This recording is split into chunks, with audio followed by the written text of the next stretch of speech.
Bismillahirrahmanirrahim. Assalamualaikum warahmatullahi wabarakatuh. Alhamdulillahirabbil alamin.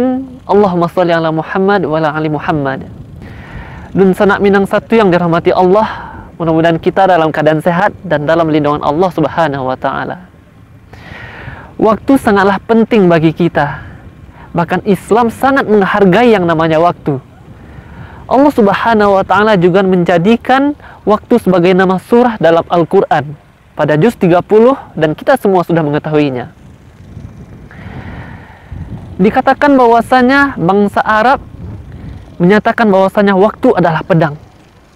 Apabila kita tidak memanfaatkan waktu dengan baik, maka waktu itu akan menebas kita.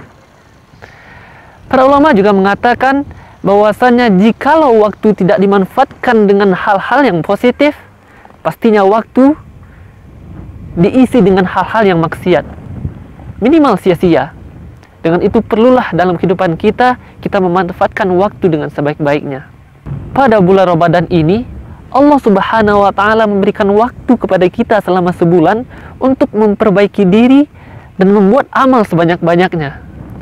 Karena dikatakan bahwasanya kita sebagai umat muslim haruslah menjadi muslim yang cerdas.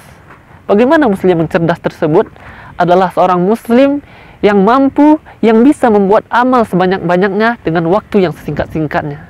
Dan pada Ramadan kali ini adalah momentum bagi kita untuk membuat amal yang banyak tersebut. Ibadah tersebut bukan hanyalah sholat, baca Al-Quran, infak puasa dan lain sebagainya. Tetapi dalam kehidupan kita bisa kita maksimalkan segala waktu kita menjadi ibadah. Karena seperti yang sering kita bacakan di dalam sholat, sesungguhnya sholatku, ibadahku, hidupku dan matiku hanyalah untuk Allah Subhanahu wa taala. Dalam kalimat ini, kata sholat dan kata ibadah itu dibedakan. Jadi maknanya segala aktivitas hidup kita bisa kita niatkan menjadi pahala.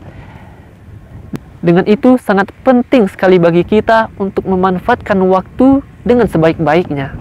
Dan sanak minang satu yang dirahmati Allah, jadi sangat penting sekali bagi kita untuk memanfaatkan waktu tersebut. Karena Allah Subhanahu wa taala sangat menghargai dan Rasulullah sallallahu alaihi wasallam juga menghargai yang namanya waktu tersebut. Subhanakallah wa bihamdika asyhadu an la ilaha illa anta astaghfiruka wa atubu ilaik. Assalamualaikum warahmatullahi wabarakatuh.